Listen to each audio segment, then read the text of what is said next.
জনগণ যদি আমাদেরকে না দেখে থাকে, রাকসু জগন্নাথ সব কিছুতে ইলেকশন হয়েছে, এই শিবিরা গুপ্ত ছিল বলে বলে তো ন্যারেটিভ তৈরি করা হয়েছে। ছাত্ররা তো সেটা বিশ্বাস করে নাই, তারা ভোট দিয়েছে। যাকে যখন সুবিধা তার উপর ভর করব, আর তারপরে যখন আপনার সেই পারপাসটা সার্ভ হয়ে গেল তখন আপনি চোখ উল্টে ফেললেন। অকৃতজ্ঞ মানুষকে তো ভাই কেউ পছন্দ করে না। একটু যেতে চাই, আমার কাছে সময় কম। ডক্টর ফেরদৌস আরা খানম, প্রশ্ন একটা, এই ঢাকা বিশ্ববিদ্যালয় নিয়ে একটি কুরুচিপূর্ণ মন্তব্য করেছেন জামায়াতের এক নেতা, সেক্ষেত্রে একটি প্রশ্ন। আর দ্বিতীয় কথা হলো, জামায়াতের নারীদের মধ্যে কি কোনো যোগ্য প্রার্থী নেই, মানুষ নাই নাকি যারা প্রার্থী করতে পারলেন না? তিনি অভিযোগটা দিলেন। বরগুনার জামাতের যেই লোক ঢাকা বিশ্ববিদ্যালয়কে নিয়ে বক্তব্য করেছে, সাথে সাথে জামাত ইসলামের পক্ষ থেকে তাকে বহিষ্কার করা হয়েছে, তাকে রোকনিয়াত বহিষ্কার করা হয়েছে। সে একটা আমির ছিল, সে দায়িত্ব থেকেও তাকে বাদ দেওয়া হয়েছে। আপনারা জানেন জামাত ইসলামী একটি সুশৃঙ্খল রাজনৈতিক দল এবং খুব সুনির্দিষ্টভাবে সকল ক্ষেত্রে শৃঙ্খলা রক্ষা করা হয়, এবং সেও প্রকাশ্যে মাপ চেয়েছে। আমি আপার কাছে প্রশ্ন করেছিলাম, এই যে পাপিয়া আপা এরকম একটা কাজ করলো, আপনারা কিন্তু এখনো পর্যন্ত তার বিরুদ্ধে কোনো পদক্ষেপ গ্রহণ করেন নাই, আশা করি সেটা আপনারা করবেন। আর মহসিন আলীর ব্যাপারেও আপনারা আশা করি শাস্তিযোগ্য কোনো ব্যবস্থা গ্রহণ করবেন। বরগুনার জামাতের ব্যাপারে এটি একটি উদাহরণ, এবং যখনই জামাতের যে কেউ ট্র্যাকের বাইরে গিয়ে কোনো কথা বলেছে অতীতে, তখনই তার বিরুদ্ধে অ্যাকশন নেওয়া হয়েছে। আর আপা যেটা বলেছেন যে কেন জামাতের, আপনিও বলেছেন প্রার্থী দেওয়া হলো না, আমি প্রথমেই আপনার এই কথার উত্তর দিয়েছি। আসলে আমরা না, যোগ্য প্রার্থী অবশ্যই আছে, এবং আমরা যারা আপনাদের সাথে আসছি, কথা বলছি, আমরা কিন্তু এতকাল আপনাদের কাছে আসি নাই, আসতেও দেওয়া হয়নি, আসিও নি। এখন আমরা প্রয়োজন মনে করছি যে এই প্রশ্নগুলো রেজ হচ্ছে, সেগুলিকে ফেস করার জন্যই Jamaat has a lot of qualified women, এটা প্রমাণ করা দরকার। জামাতের মহিলারা পলিসি মেকিং করেছে, রিসার্চ করেছে, প্রেজেন্টেশন দিয়েছে, সেখানে আমরা দেখেছি যে আমাদের অসংখ্য সকল ক্ষেত্রে, finance, youth, women, good governance, সব ক্ষেত্রে মহিলারা রয়েছে। আর আপা যেটা বলেছেন বট বাহিনী বসিয়েছে, আপা এই বট বাহিনী কিন্তু সব জায়গায় আছে, যা জামাত বসিয়েছে। যদি জামাত আপনারা মনে করেন এরকম কোনো জায়গায় আছে, আমরা তো জানি যে জামাত এরকম কোনো বট বাহিনী বসায়নি। যদি বসিয়ে থাকে, অবশ্যই প্রত্যেকেরই রাইট আছে, এটা অধিকার আছে যে তার বিরুদ্ধে কোনো এইরকম কোনো মানে কিছু করলে সেটার বিরুদ্ধে আইনগত ব্যবস্থা নেওয়ার জন্য আপনি একজন আইনজীবী, আপনাকেও আমি বলবো যে আমরা আসলে আইনগতভাবে এটাকে ফেস করবো ইনশাল্লাহ। একটা হচ্ছে যে উনি বলেছেন যে জামাতের মহিলারা বা পুরুষরা, যে জানি না উনি মহিলা মিন করেছেন না পুরুষ, যে তারা টাকা নিচ্ছে, এনআইডি নিচ্ছে, ফোন নাম্বার নিচ্ছে। আমি আপনাদের মাধ্যমে এখানে দেখাতে চাই, এই যে চট্টগ্রাম 4 আসনে বিএনপির প্রার্থী টাকা নিয়েছে, সেই মানি রসিদটা এই যে আমাদের কাছে আছে এটা। কিন্তু ওনারা প্রার্থীর নাম কি, এই যে ছবিটা এখানে আছে, তো সুতরাং এটা হচ্ছে, এবং এটা ডকুমেন্ট আমাদের কাছে আছে। কিন্তু জামাতের কোনো প্রার্থী বা কোনো ব্যক্তি এরকম নিয়েছে, এরকম কোনো ডকুমেন্ট আমরা এটা প্রচারই শুনছি যে জামাত লোকরা ফোন নাম্বার, তো আমি যে কোনো মিরপুরে এনআইডি নিচ্ছে। এইটা যেমন আজকেই দেখেছি আমি যে এক জায়গায় টাঙ্গাইলে জামাতের লোকরা গিয়েছে, কথা বলতেছে, তাদেরকে মেরে উল্টা তাদের হাতে টাকা দিয়ে ভিডিও করে এটা ছেড়ে দিছে। এই ধরনের যদি অপপ্রচার করা হয়, জনগণ নিশ্চয়ই দেখছে, এবং 12 ফেব্রুয়ারি নির্বাচন যদি হয়, তাহলে নিশ্চয়ই জবাব জনগণ দেবে ইনশাআল্লাহ। ধন্যবাদ। আমি একটু যেতে চাই অ্যাডভোকেট ফাইমা নাসরিন মুন্নির কাছে। ফাইমা নাসরিন মুন্নি, আজকে জামায়াতের একটা মহিলা সমাবেশ হয়েছে বিকেলে রাজধানী মণিপুর বালিকা উচ্চ বিদ্যালয় মাঠে। সেখানে যদি বলি, জামায়াতের মহিলা বিভাগের সেক্রেটারি নুরুন্নেসা সিদ্দিকা বলেছেন, আমরা এক স্বৈরাচারের হাত থেকে মুক্ত হয়ে আরেক স্বৈরাচারের হাতে বন্দী হতে চাই না। যারা নির্বাচনের আগে নারীদের গায়ে হাত তুলছে, ভোটের পরও নারীরা তাদের কাছে নিরাপদ নয়। আসলে নতুন করে স্বৈরাচার কারা হয়ে উঠছেন? নিশ্চয়ই বিএনপি ইঙ্গিত করেছে, মনে তো তাই হচ্ছে, কারণ যেহেতু এখন আওয়ামী লীগ নেই, আওয়ামী লীগ আর বিএনপি আমরাই তো প্রতিপক্ষ রাজনৈতিকভাবে ছিলাম। তো 5ই আগস্টের পট পরিবর্তন, এই যে গণ অভ্যুত্থান, হাজার হাজার ছাত্র জনতার রক্তের ওপর এই যে নতুন একটা বাংলাদেশ, এখানে নতুন বন্দোবস্তের কথা বলছে ছাত্ররা। তো সেই রকম একটা অবস্থায় আমরা তো অতীতের 17 বছর এই ভীষণ দমন পীড়নের ভিতরও আপনারা জানেন যে আমরা সভা সমাবেশ কথা বলেছি। এখন আমরা তো সেই জন্য চরম মূল্য দিয়েছি। আমাদের হাজারের উপরে গুম, হাজার হাজার খুন, আমাদের 50-60 লক্ষ নেতাকর্মীর বিরুদ্ধে মামলা, দেশনেত্রীর বিরুদ্ধে 36টা, আমাদের চেয়ারম্যান সাহেবের বিরুদ্ধে প্রায় 80টা মামলা। এখন জামাতকে তো ভাই আমরা দেখি নাই মাঠে, জামাতকে তো আপনারা কেউ দেখছেন আপনি বলতে পারবেন না। জামাত তো যাদেরকে এখন দেখছেন বিভিন্ন ছাত্র নেতা, তারা আর ছাত্রলীগের ভেতর ঢুকেছিল, তারপরে এখন তারা বের হয়ে বলছে আমরা শিবির।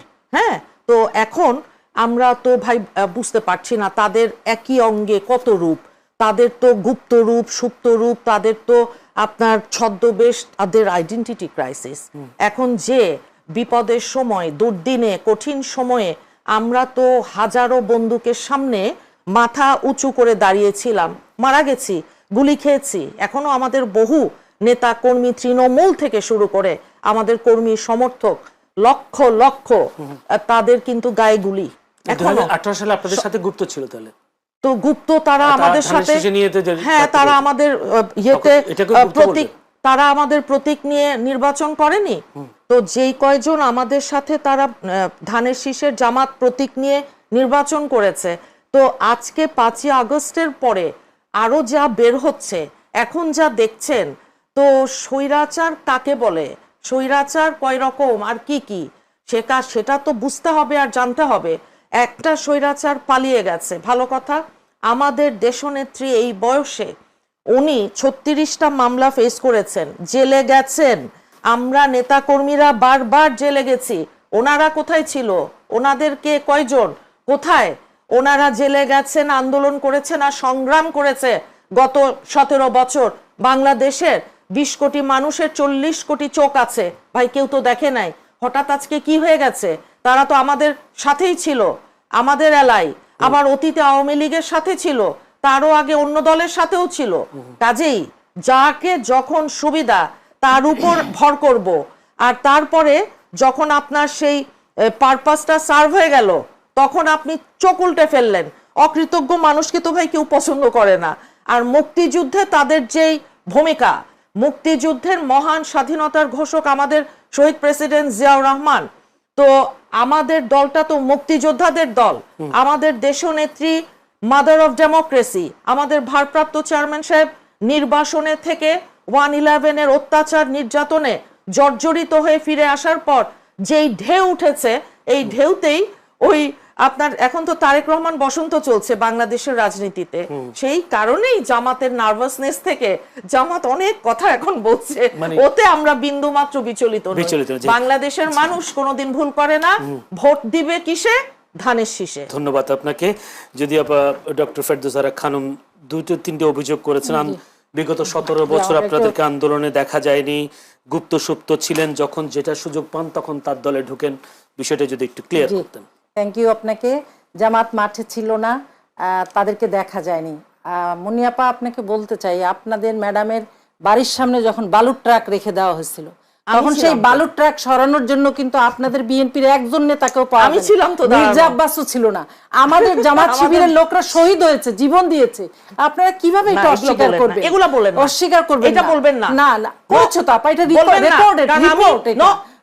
আপনি আমার ভিডিও দেখবেন, আপনি থাকেন আপা, আপনি থাকেন, জামাত শিবির ছিল না, এই কথাটা সবৈব সত্য নয়। আমি এটা সত্য বলবো না, প্রতিবাদ জানিয়ে রাখলাম। জি, আপনি প্রতিবাদ জানান, অবশ্যই জানাবেন।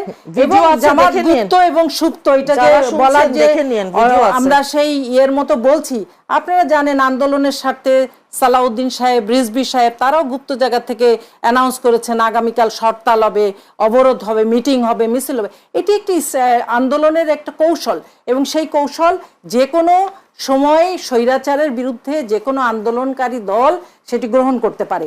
এটি যদি গুপ্তই হয় আর জনগণ যদি আমাদেরকে না দেখে থাকে, রাকসু জগন্নাথ সব কিছুতে ইলেকশন হয়েছে, এই শিবিররা গুপ্ত ছিল বলে বলে তো ন্যারেটিভ তৈরি করা হয়েছে। ছাত্ররা তো সেটা বিশ্বাস করে নাই, তারা ভোট দিয়েছে এবং সর্বোচ্চ ভোট দিয়ে তাদেরকে নির্বাচন করেছে। এটি সেই গুপ্ত সুপ্ত সেই অভিযোগ প্রমাণিত হয়নি। প্রতীক নিয়ে যে নির্বাচন করেছে জামাত ইসলামী, আপা বলেছেন অবশ্যই প্রতীক নিয়ে নির্বাচন করেছে। কেন করেছে? জামাত ইসলামের প্রতীক বাতিল করা হয়েছিল, সেই জন্য আপনাদের সাথে গিয়ে আমরা একত্র হয়ে 91-এ আমরা নিঃশর্ত সাপোর্ট দিয়েছি বিএনপিকে।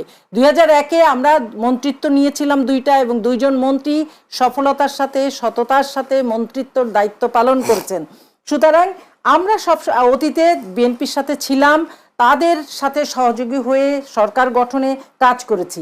সুতরাং এটি বরঞ্চ আমি বলবো, এই যে জামাত সম্পর্কে এই মুক্তি আপা শেষে মুক্তিযুদ্ধের কথাটাও বললেন, মুক্তিযুদ্ধের ব্যাপারে দেশনেত্রী বেগম খালেদা জিয়া প্রকাশ্য জনসভায় জামাতের যেই নেতাদের ফাঁসি দেওয়া হয়েছে তাদের সপক্ষে বক্তব্য রেখে জনসভায় তাদের সমর্থনে কথা বলেছেন।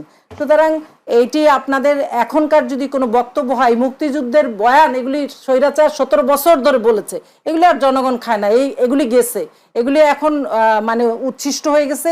এই বক্তৃতা আর মানুষের কাছে ময়দানে যায় না। এবং আগামী 12ই ফেব্রুয়ারি নির্বাচন হবে, এই গুপ্ত সুপ্তর প্রশ্ন এবং মুক্তিযুদ্ধের প্রশ্ন এবং আমাদের যে ভূমিকা স্বৈরাচার বিরোধী আন্দোলনে জামাতের যে ভূমিকা মাঠে ময়দানে পত্র পত্রিকা, এবং খোদ আওয়ামী লীগ হাসিনাও বলেছে সবাইকে ম্যানেজ করা যায় কিন্তু শিবিরদেরকে ম্যানেজ করা যায় না, এটি রেকর্ডের জিনিস। তাহলে এই কথাগুলি আসলে প্রমাণিত হয় না এবং এগুলি আমরা দেখতে পাই না। আর এখন একটা তারেক জিয়ার একটা ইয়া চলছে, আলহামদুলিল্লাহ আমরা মনে করি এই জোয়ার ভোটের ময়দানে যাক, জনগণ দেখুক, বিচার করুক, কিন্তু এই জোয়ার এসে যে আমাদের মহিলাদেরকে মারধর শুরু করতে না পারা, সেইটা কিন্তু ঠিক না। এই জোয়ারে কিন্তু আপনাদের ভোটের ময়দানের জোয়ার হওয়া উচিত। এটা আমাদের গায়ের উপরে এসে জোয়ারটা আমাদের উপরে আক্রমণ চালাচ্ছেন, এই জিনিসটা আসলে আমরা নিতে পারছি না। আমরা এর প্রতিবাদ করছি, নিন্দা করছি এবং এর শাস্তিযোগ্য অপরাধ, এটির বিরুদ্ধে